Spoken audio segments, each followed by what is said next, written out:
नमस्कार दोस्तों, मैं शुभम राज बंसल फिर एक बार और आप लोगों के साथ एक नया चैप्टर लेके आया हूँ क्लास नाइन्थ का chapter 4 a truly beautiful mind.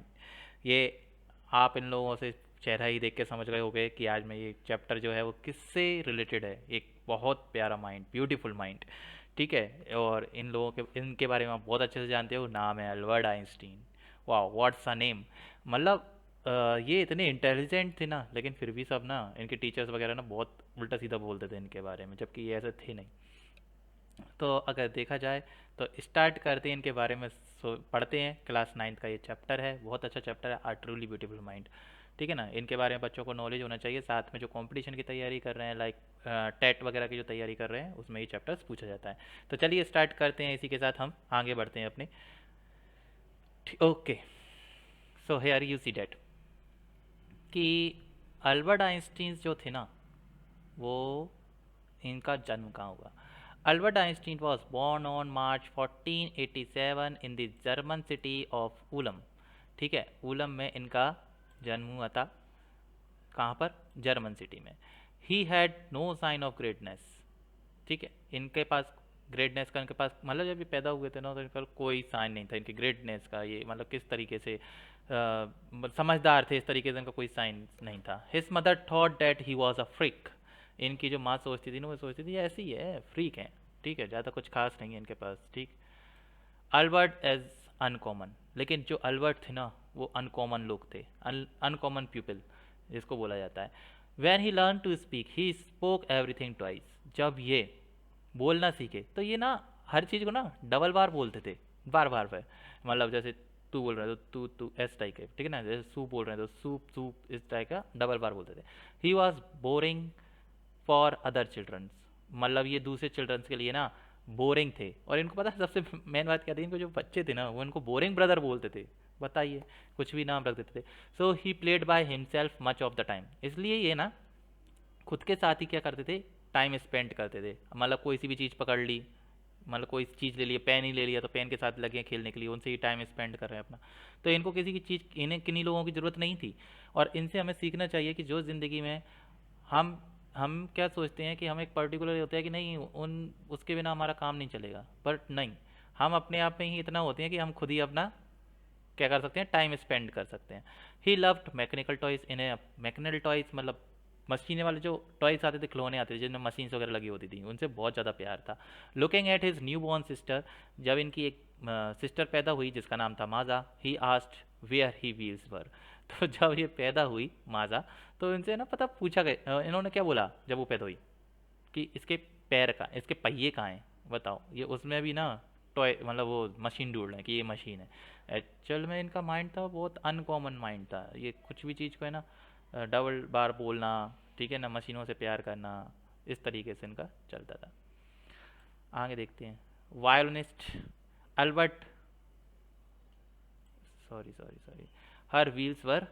इसमें एक लाइन शायद गायब है आई थिंक। तो इसमें चलो वायलिस्ट का बता देता हूँ।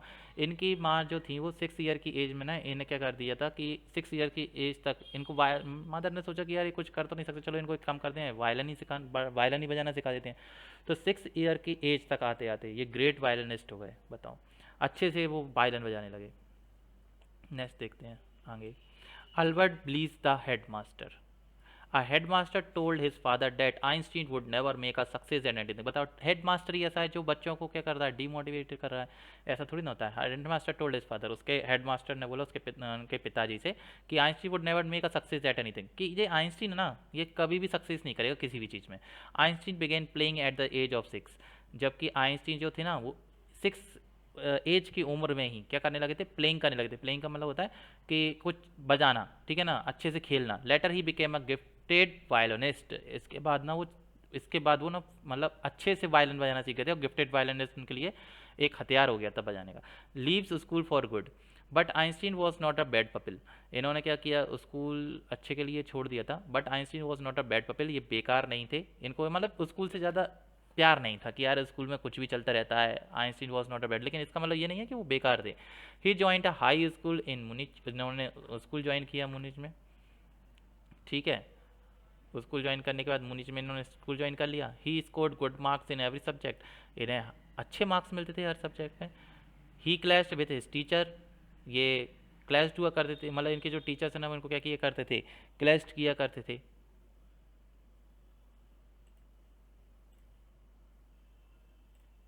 ठीक है, आगे बढ़ते हैं।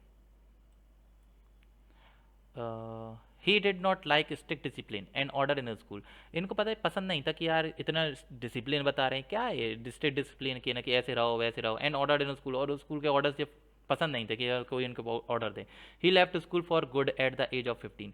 फिर इन्होंने क्या किया कि 15 की एज में इन्होंने स्कूल को लेफ्ट कर दिया। एजुकेशन इन स्विट्जरलैंड, अब इनकी जो एजुकेशन हुई वो कहाँ पर हुई, स्विट्जरलैंड में हुई। Year before his parents had moved to Milan, जब इनके कुछ एक साल बाद इनके जो पेरेंट्स थे वो कहाँ पर चले गए, मिलन में चले गए। दे लेफ्ट, मिलन एक जगह का नाम है स्विट्जरलैंड में। They left him with relatives, ये और इनको कहाँ पर छोड़ गए, रिलेटिव्स के घर। तो आप पहले के पेरेंट्स अलग ही हुआ करते थे, कहीं पे भी छोड़ जाओ बच्चों को, आज के छोड़ के बताते मरते हैं बच्चों के लिए, लेकिन हम जैसे जब पढ़े थे ना तो कुछ भी नहीं, कहीं पे भी छोड़ दो, जाओ मज़े करो। He was able to continue his education in Switzerland, फिर इन्होंने अपनी पढ़ाई जो थी, स्टडी जो थी वो कंटिन्यू रखी, कहाँ पर, स्विट्जरलैंड में। गोज़ टू यूनिवर्सिटी, फिर इसके बाद ये यूनिवर्सिटी इन्होंने ज्वाइन की। ठीक है, यूनिवर्सिटी इन्होंने ज्वाइन की, goes to university. Einstein was highly gifted in mathematics, इनका भाई माइंड जो था ना वो मैथमेटिक्स में बेहद कर रहा चलता था। He was interested in physics, लेकिन इनको साथ साथ मैथमेटिक्स के साथ साथ फिजिक्स में ज़्यादा इंटरेस्टेड था। He decided to study at university in Zurich, इसलिए इन्होंने ज्यूरिच जो यूनिवर्सिटी थी, अच्छी फेमस यूनिवर्सिटी थी, वहाँ पर इन्होंने स्टडी करने के बारे में सोचा। अब भाई इनकी है ना ज़िंदगी बर्बाद होने का टाइम आ गया है। देखो इनकी ज़िंदगी कैसे बर्बाद होगी। बहुत हैंडसम दिखते थे, ये दिख रहे हैं आप, ये एनसीईआरटी की बुक में दिया हुआ है, ये स्मार्ट दिखते थे, और ये देखो कैसे लग रहा है। फॉल्स इन लव, आ गया ज़िंदगी बर्बाद होने का टाइम, भाई निपट गए तुम भी। चलो देखते हैं, आगे बढ़ते हैं। He had a special interest in fellow student, इनकी एक फेलो स्टूडेंट थी, उसमें काफ़ी इंटरेस्टेड थे। Her name was Mileva Maric, इसका नाम था Mileva Maric. She was a clever creature, अरे बहुत, वो तो वैसे भी कहते हैं लड़कियां बहुत तेज होती हैं, ठीक है, बच के रहना चाहिए इनसे। She was a Serb, the university in Zurich was one of the few university in Europe where women could get degrees. केवल ज्यूरिच में एक ऐसी यूनिवर्सिटी थी ये, ठीक है ना, जहाँ पर वुमन को क्या किया जाता था, डिग्रीज दी जाती थी, अदर कोई यूनिवर्सिटी में डिग्री नहीं दी जाती थी। ठीक, therefore she had came to Switzerland, इसलिए वो जो लड़की थी ना मिलेवा मैरी, वो कहाँ पर आई, स्विट्जरलैंड में आई। The couple fell in love, अब बस देखो, ये देखो क्या लिख रहा है, फेल इन लव, गए, हो गया काम भाई तुम्हारा, कटेगा तुम्हारा भी। How ever their love was expressed in science, लेकिन इसके बावजूद इन दोनों का जो प्यार था ना वो ज़्यादातर किससे था, साइंस से, उनको भी साइंस में अच्छा लगता था। गेट द जॉब, अब ये जॉब ले लेंगे, देखो कैसे लेते हैं जॉब। हाँ लड़की आई है, पैसे तो देना है ना। एट द एज ऑफ 21, 21 साल की उम्र में Albert Einstein got his university degree. Albert Einstein को क्या मिला, मतलब उनको यूनिवर्सिटी डिग्री मिल गई। He also got a job, साथ में जॉब मिल गई। He become a technical expert in the patent office in Bern in 1920। तो ये 1920 में बर्न के एक पेटेंट ऑफिसर में एज अ टेक्निकल एक्सपर्ट के पोस्ट पर वर्क कर रहे थे। He was also actually developing his own ideas in secret, इसके अलावा ये अपने अच्छे आइडियाज़ जो थे ना वो डेवलप करने लगे। He called his desk as the, अब ये अपनी देखो भाई, ये अपनी डेस्क जो होती है ना जिसमें सामान वगैरह रखते हैं उसको क्या बोलते थे, ब्यूरो ऑफ थ्योरेटिकल फिजिक्स। बताओ भाई क्या नाम दिया उसको, ब्यूरो ऑफ थ्योरेटिकल फिजिक्स, शानदार। His special theory of relativity, तो इन्होंने एक थ्योरी निकाली थी जिसका नाम था स्पेशल थ्योरी ऑफ रिलेटिविटी। ये क्या हुआ करती थी, ये ऐसा हुआ करता था कि जो डिस्टेंस वगैरह बताती है ना, टाइम और distance, according to it time and distance are not absolute, वो एक साथ नहीं होती हैं, ठीक है ना। One of the famous paper of 1905 by Einstein special theory of relativity, एक फेमस पेपर प्रकाशित हुआ 1905 में आइंस्टीन के बारे में, जो किसके बारे में था, special theory of relativity. According to it time and distance are not absolute, अब इसके अकॉर्डिंग क्या था कि टाइम और डिस्टेंस एक साथ पर्टिकुलर नहीं होते।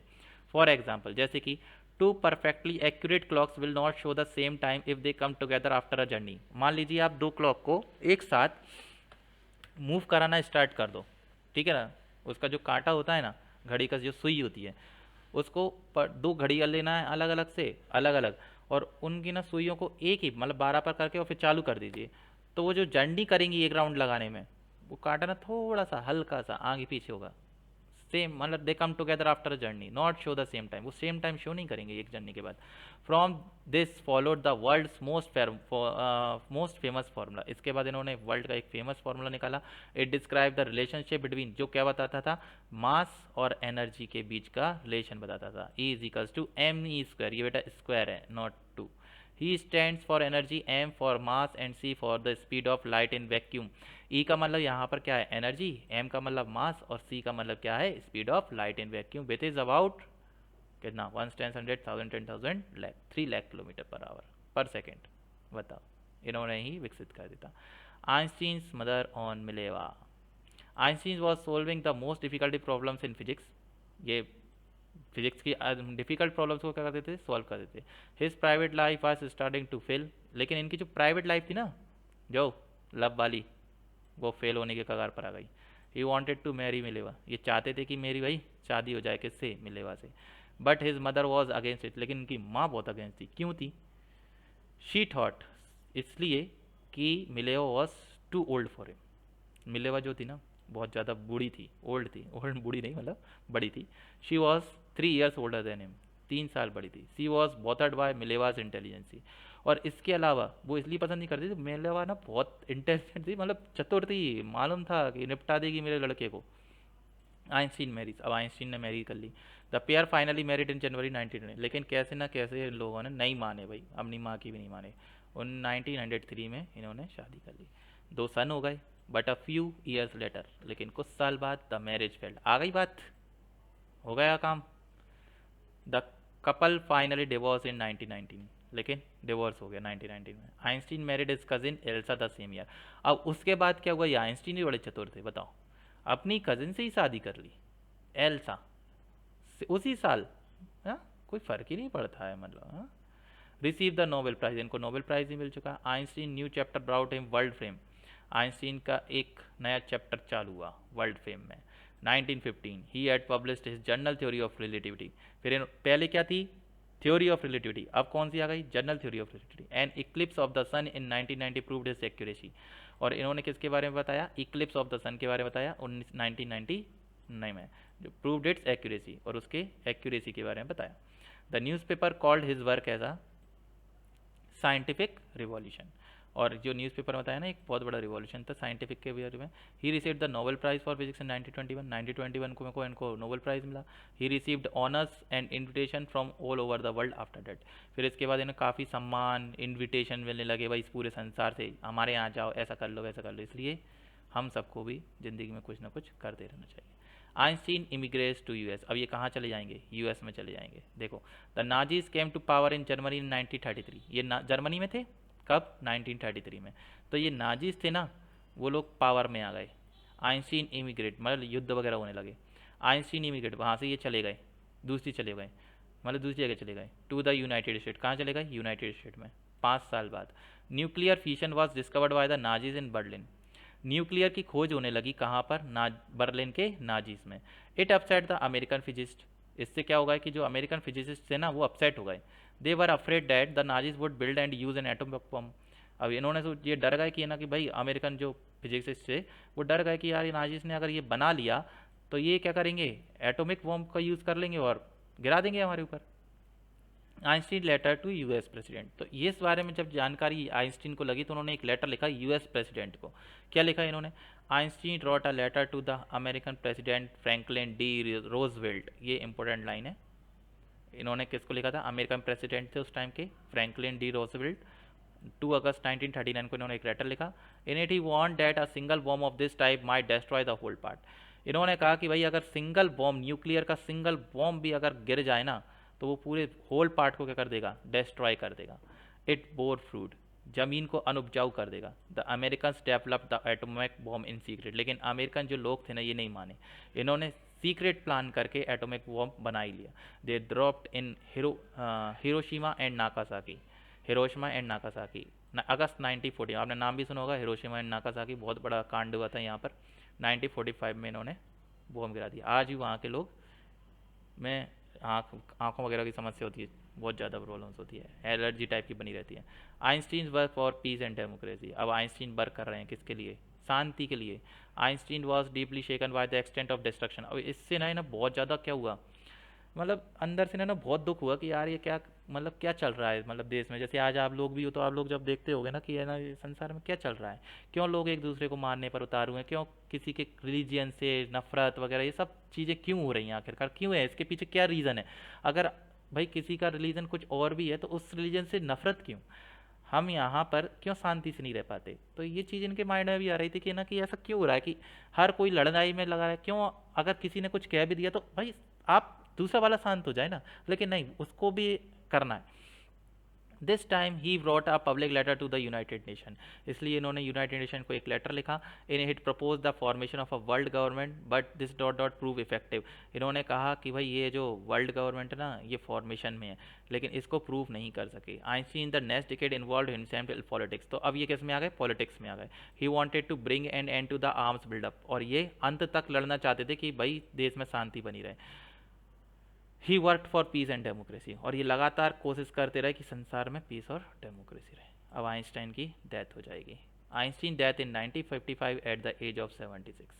76 साल की उम्र में ये गई। He was celebrated as a visionary and a world citizen. और वो क्या थे, वो जब सेलिब्रेटेड थे, वो he was celebrated as a visionary, एक विजेता के रूप में थे इस संसार में, एंड अ वर्ल्ड सिटीजन, और इस संसार के सिटीजन। ठीक है, तो ये आपका चैप्टर फिनिश हो गया, ये आपका कंप्लीट हो गया ये चैप्टर। आगे का अपन नेक्स्ट चैप्टर में एक और लेके आऊँगा आप लोगों के लिए, जब तक बने रहे। ये आइंस्टीन का फ़ोटो भी लगा दिया था, आज से माइंड बना रहे। ठीक है, चलिए मिलते हैं नेक्स्ट वीडियो में। Thank you so much.